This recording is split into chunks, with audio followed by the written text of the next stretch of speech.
America, and welcome to Invent America, because America invents. This episode of Invent America TV is brought to you by America's Inventor Lady and Home Talk USA. Home Talk is a proud member of the King's Broadcasting Network and has been bringing to you the best of America's home-based product innovation since 1998.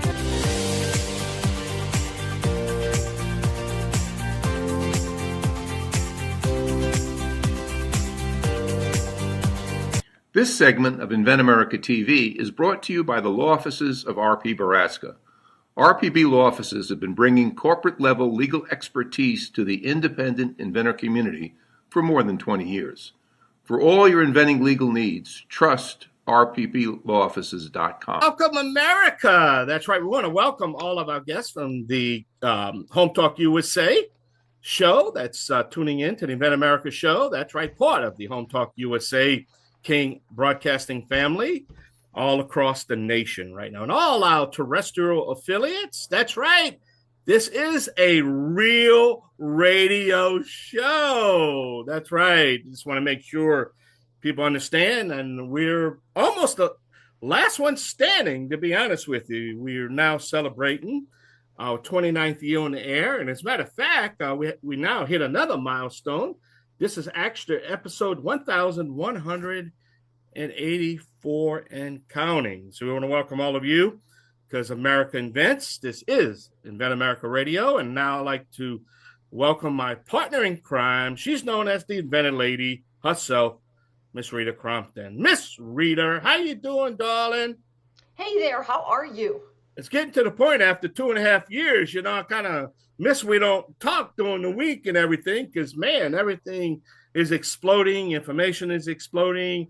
You're around the country, traveling, doing trade shows. I'm trying to, keep this thing going here. But, Rita, it's all about education and information. That's what we're trying to do right now. And so tell me what's going on since last week before we get into our subject matter. I know you just got back from ASD Market Week and you're trying to settle down a little bit. And I know it's kind of hard being like away for a whole week, you know what I mean? And then now everything is like crowding you, and I know the feeling, Rita. Well, we had 20 inventors there, 25 products. And when we get back, it's like, hitting the ground running and, trying to get everybody teed up for their next step. So everybody's got the next step to do.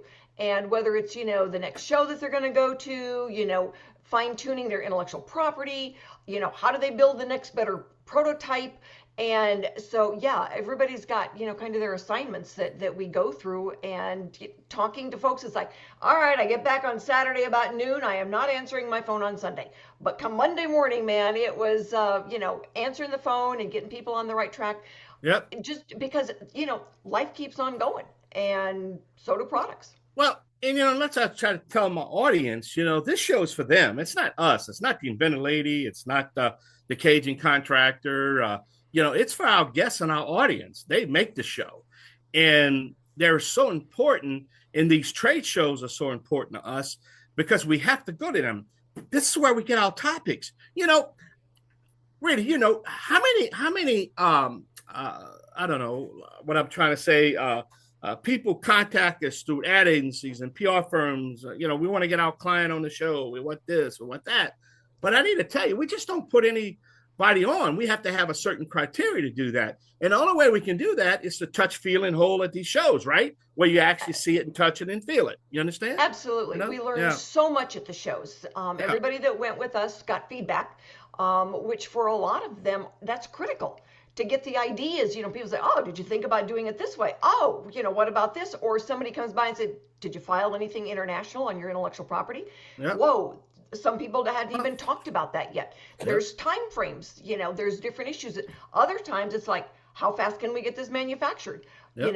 We had, one of the guys that was with us at the show stayed for the International Pizza Show. One of the biggest chains in America said, I need 70,000 a month. Yeah. Holy cow. Some people would be happy with 70,000 a year, but this guy wanted 70,000 a month. And it's like, well, okay, you got some serious next steps there on that. And so, it is the consumer, is as important on our listening end because they say, where can I get this? What's next? They want to know the cool products that are out there. And then for the other inventors to say, oh, I've got this idea. What do I do with it? Well, we want to be able to answer their questions as well.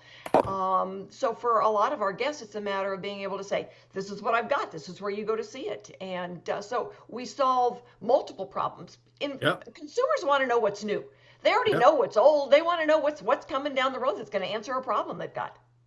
Well, I need to tell you, I got to admit something here on the air is that, usually, and I won't tell anybody. Well, I want my audience to know. Yeah, I want my audience to know that, Rita, she sets the topic and the subject matter on Invent America because she should. And usually when I, get the subject matter, I pretty much know what she's going to talk about, obviously. But I need to tell you, Rita, you got me dumbfounded on this topic matter. And when I got it, I said, I don't have a clue what she's going to say. And it's like, you want to talk about this surprise market. Now, what do you mean by that? I have no clue what's coming out of your mouth right now. I really don't. Well, a lot of it is about the product that Windsley Richard is going to talk about and how, when we go to the trade show and he took a miniature version of his prototype because a full-scale version of his product would have been impossible. We would have had to have, a building that was 4 stories high to be able to put this thing out there. But, sometimes the surprise is taking technology that has been out there for a while and using it in a new creative way. And that is what he did. It was brilliant.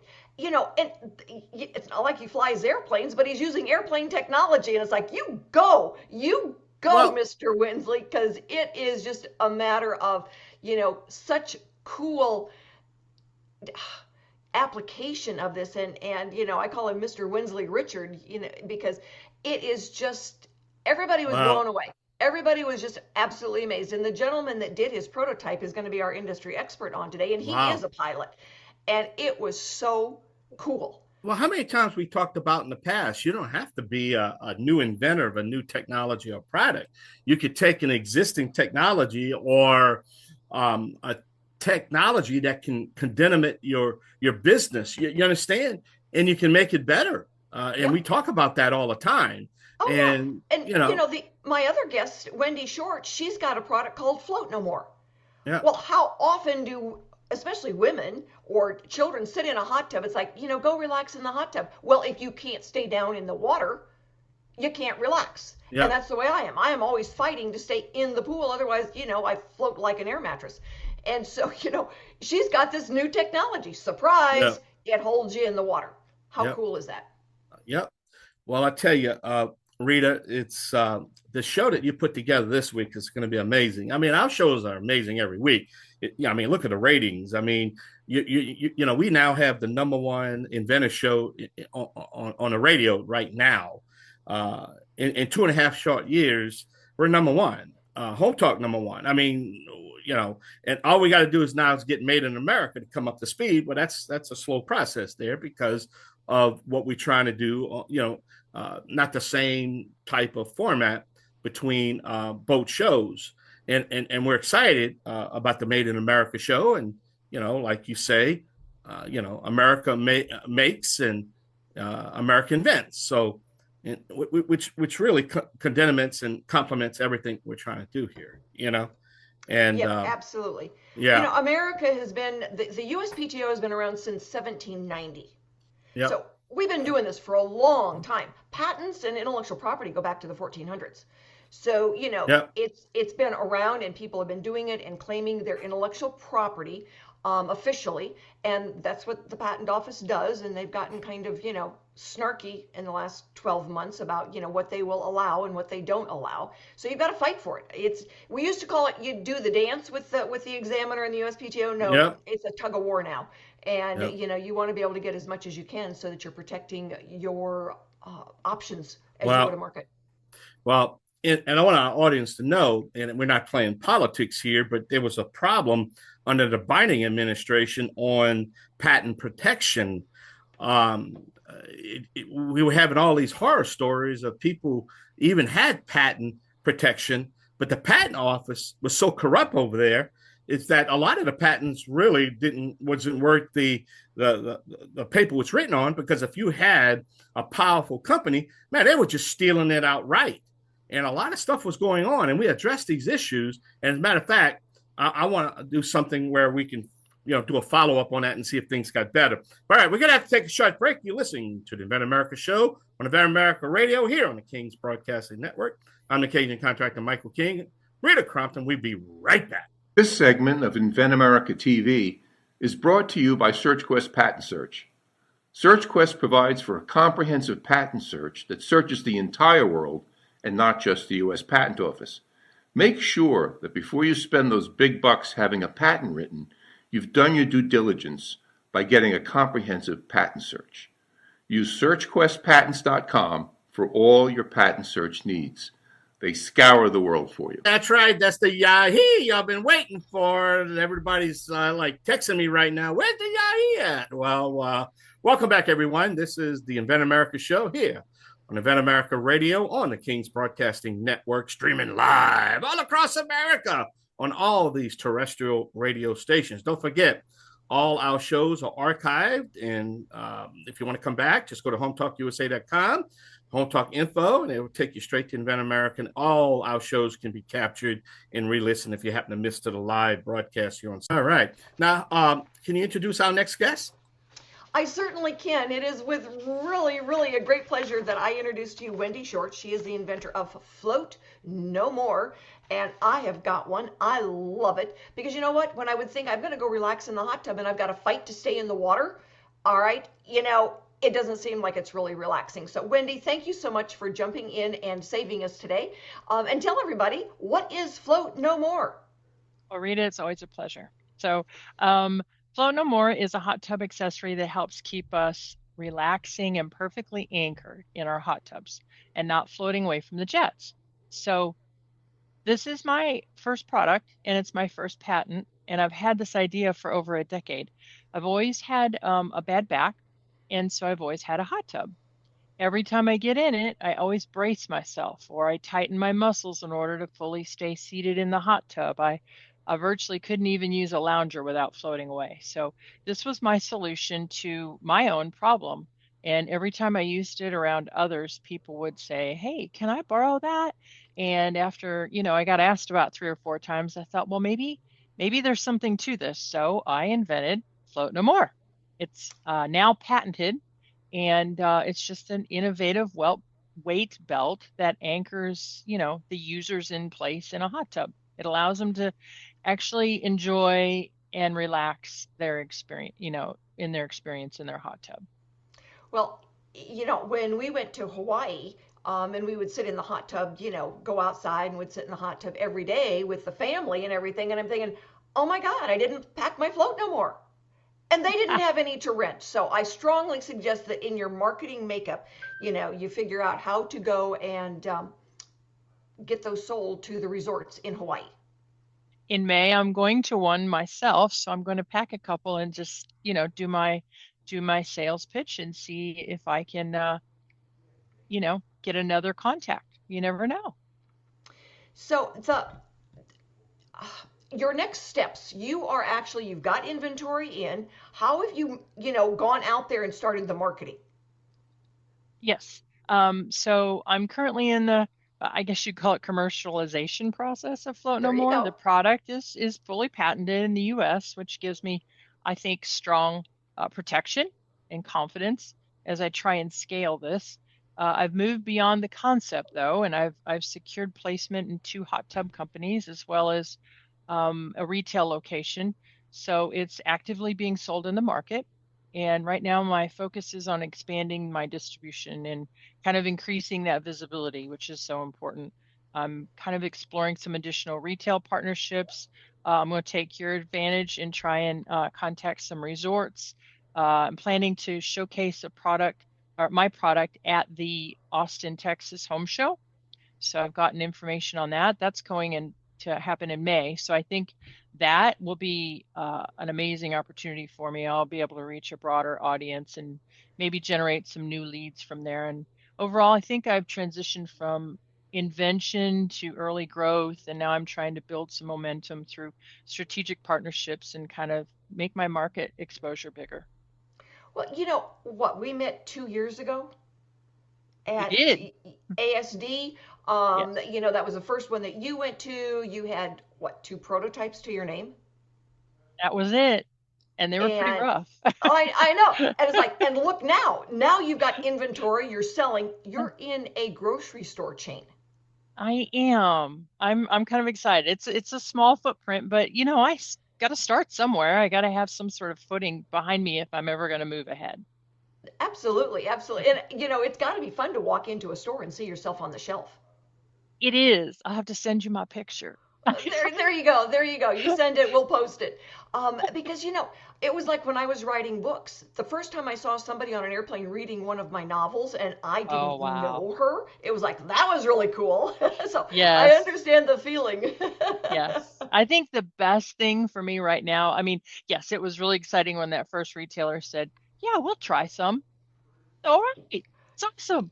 But you know what's cool is I actually am gaining several organic orders just from my website.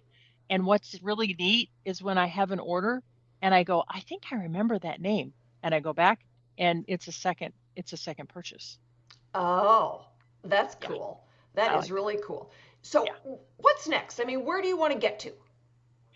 Well, as I said, I'm building market presence, but my long-term goal is to license a product rather than scale it on my own. I think creating a strong value proposition is with licensing partners who already have the established distribution, the manufacturing is just going to be smarter for me than trying to scale it on my own at this point. So, tell everyone out there listening, where can they go and get Float No More? Sure. Real easy. My website is www.floatnomore.com. It is easy. It's an awesome product. And you know what? Summer is coming up. Everybody out there who tends to float when you get into a body of water, get Float No More, because you know what? You can't relax if you're trying to stay in the water. Yes. Thank So, you, Rita.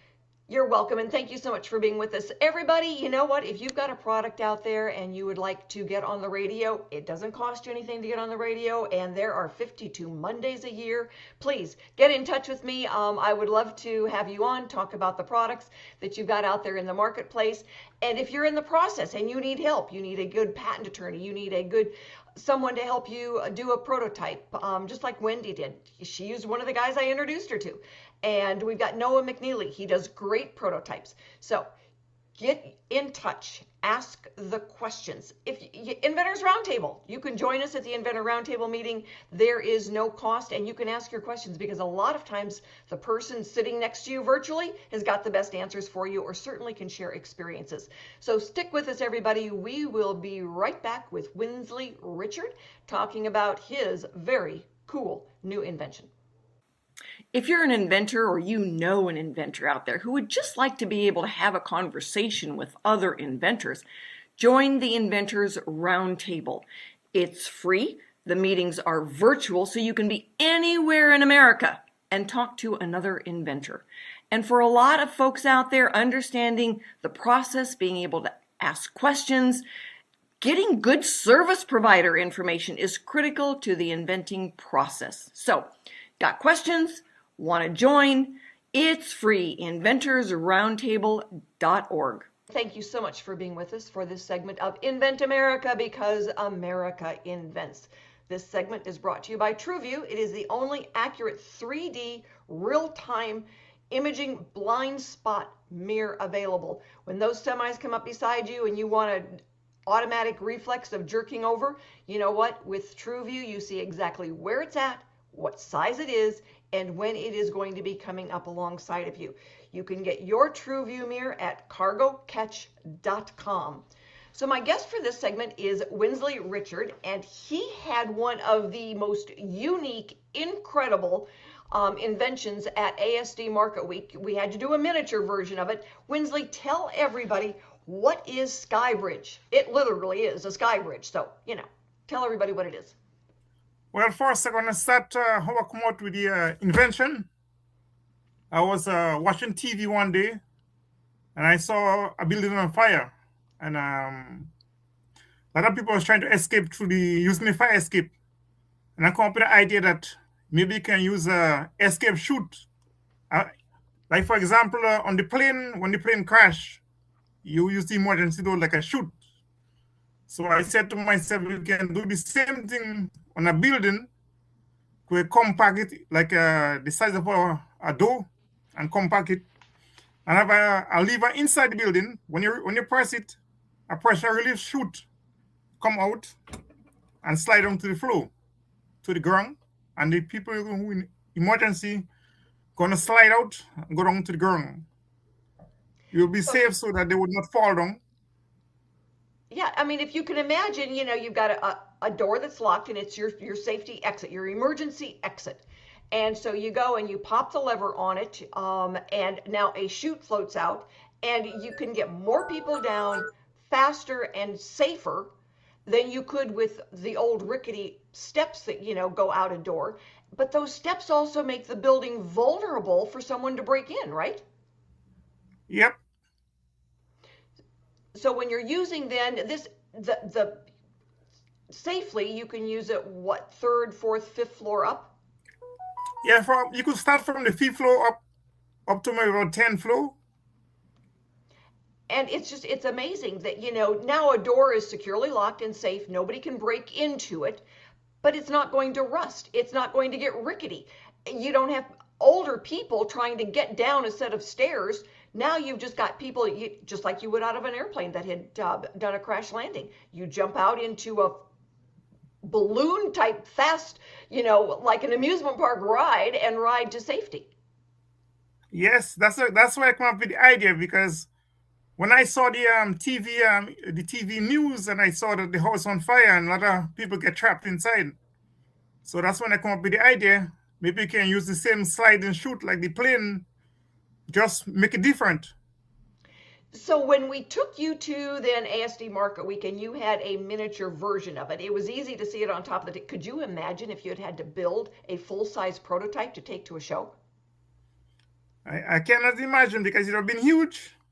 It would have been huge. And while there would have been buildings there tall enough to, demonstrate it, it's like, oh, everybody come here. It's like the one gentleman, the product that we know about, stopping a nosebleed. It's like, come here, let me punch you in the nose so I can show you how this thing works. Let me throw you out of building so you can see how this thing works. It was certainly a lot easier to see it when it's sitting on a tabletop. Yep. And I'm very grateful to Ian to help me build it. So what's your ultimate goal, Windsley? What's next for you? Well, I guess those are two separate questions. What's next, and where do you want to get to? Well, next thing is try to make a full-size prototype, so we can actually see how it works. So people could get a better understanding, a better view how it works. And then after that, I guess license it. So it will save lives, more people down the chute faster. Not the rickety steps, and the building isn't at risk. When you say you were watching a movie, how did you develop? I mean, it's just like, oh, I have an idea, but how did you go through some of those early steps of saying, I could do this? No, you see, first I went through Invent Home. I called them, actually emailed them, and they have I tell one of the sketch artists the idea, and he drew it out for me. And I approved the drawing. He had the same idea I was talking about. He drew it out for me, and I approve it. And then they make a 3D image of it. And then from there, for you now, I saw you on Indeed. Actually, LinkedIn. LinkedIn. Yes. And I reached out to you and tell you I need your help. And then after that, I thought it was wonderful to meet you on LinkedIn, because, we always say, get out there on LinkedIn and touch base and tell us what's going on. But the fact that you had something that was just really incredible, I was just excited to be able to help you and answer questions and get you teed up so that we can actually work on getting it licensed. Yep, I'm happy. I'm happy for all the help you gave to me. So and you're looking at then kind of building it out to do more than just the door, right? Yes, yes, yes. I have other ideas in store, but at a later time. Yep, it's interesting to, when you've got that initial idea and you kind of start getting out there and then you look at what else can it do? And that's like part of the surprise market is just, oh, I never really thought about this until you start really thinking and talking and seeing the evolution of your idea. Yes, yes. So you live in New York City, right? Yes, Brooklyn, New York. All right. And I would imagine you see a lot of buildings where this could be used. Yes, a lot of buildings.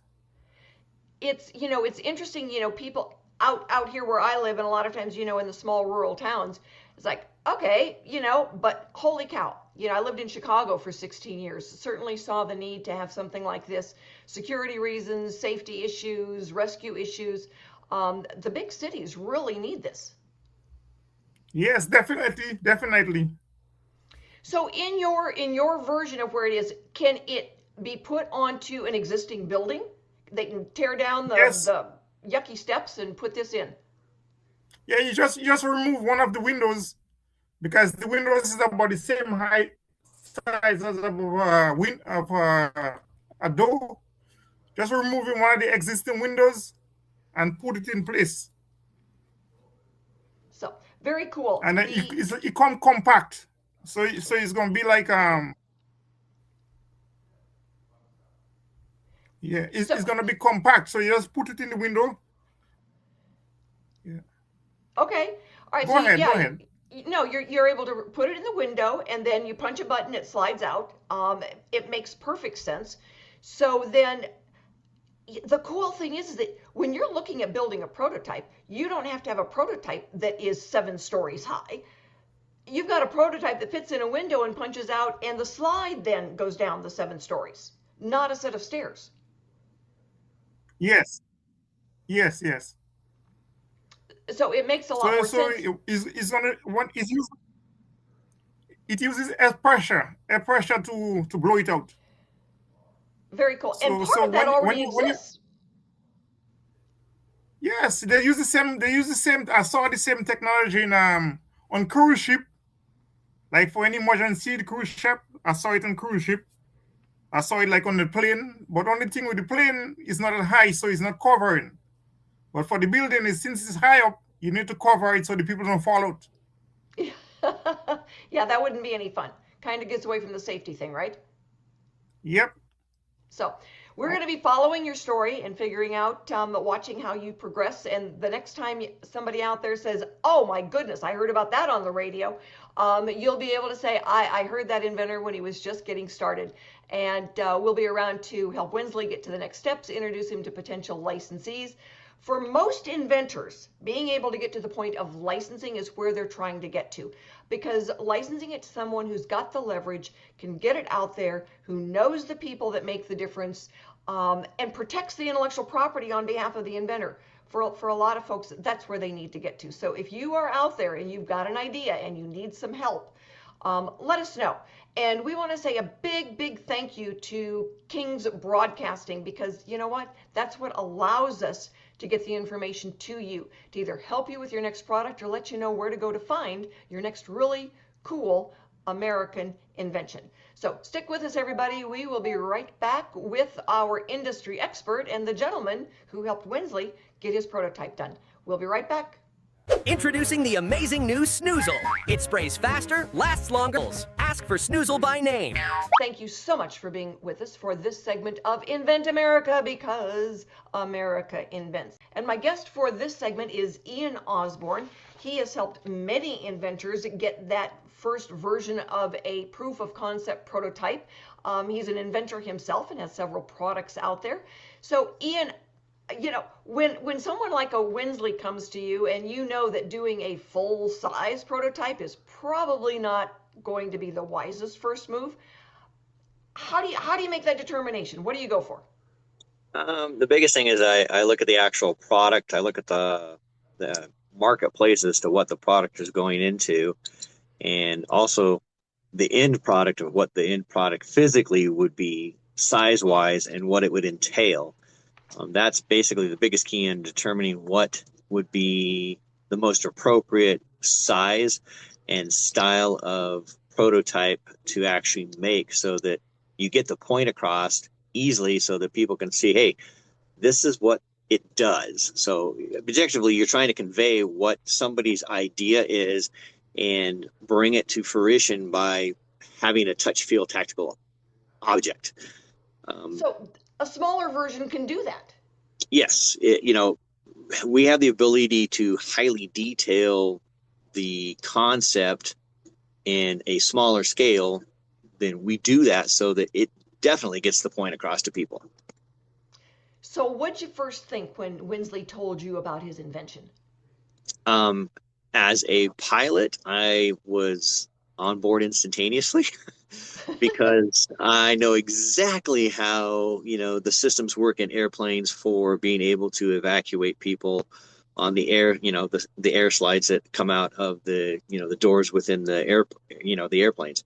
So taking his, drawings, and all he was able to provide me was literally, sketch drawings. And I took those sketch drawings and made a 15 by 15 square model that shows and portrays exactly the concept of, a 5-story building, and then having the, the emergency access chute and come down out onto the ground below so people could see it. That, it's all about perception and being able to show people what it does and how it works. And as long as you can do that in a prototype that is full functioning, it's great. Yeah, there's certainly times when a smaller scale is more appropriate for an audience. It would have been really, really hard to demo a full scale model to that. When it's first coming out, I'm not really sure that anybody wants to jump into something like that and slide down 5 stories. There's a lot of daredevils out there. I think that, they would love to just do it just to do it. But when it comes to safety and your life is in danger, you're going to opt for the easiest, quickest way out. And that will be by far faster and safer than trying to not get trampled going down an emergency staircase, whether it be on the outside of a building or inside of a stairwell. This actually protects you from smoke inhalation, fire, heat. It gets you down within seconds rather than trying to work your way down a staircase. And if you have any kind of issues walking, that just makes it even harder to get down a staircase. We're here, feet first, head first. It doesn't matter. You go and you're down. So that's what's so incredible about this. It's like, you always figure, you see those rickety stairs coming out of a building, and even if it's inside and you're down an emergency escape, you're right. I mean, people racing down, they can tip somebody over. People then can trip on them, where this is just your basic, simple technology of a slide going out of a building that will save lives. Yeah. Very quick, very efficient. In the whole concept of it is it takes up little to no space, and you're just basically retrofitting. I mean, you could put it in new builds and you could do it in retrofits. You're literally just taking a hallway window and replacing the casing with this particular product's pre-cased box, call it like a door frame, and you just slide this in and it's ready to go. You tie it into the existing fire alarm system. It has safety overrides designed into it where it cannot be triggered unless a certain amount of parameters are hit. And once those parameters are in effect, then the safety mechanism allows it to be, exploded and out and turns into a slide. So it's very well thought out process. Well, one of the things that I thought was so cool is that, those stairwells going up into a building on the different floors really put the building at risk of people breaking in. Yeah, I mean, emergency access or just an exit way that, it's typically not keyed, not, watched via security camera. It's just a door. And then you have, like where Windsley lives in New York, a lot of the buildings, they're external, fire escapes. And, I know it's the jobs of, the powers that be to make sure that those fire escapes on the external sides of buildings are safe. But I still wonder with today's age of people, how much can that building fire escape handle the load of people tromping down in a hurry when the buildings are 40 and 50 years old? How well do those stanchions actually hold in the side of a building? Inside of a stairwell, it's a different story. You're just in a stairwell, and now you're just herding people like cattle down as fast as you can. Right, So. right. Well, it'll be interesting to see what happens with that. Thanks, everyone, for joining us today. We will be back next week with more stories on getting products from mind to market. We will have new inventors and industry experts. So join us and have a wonderful week.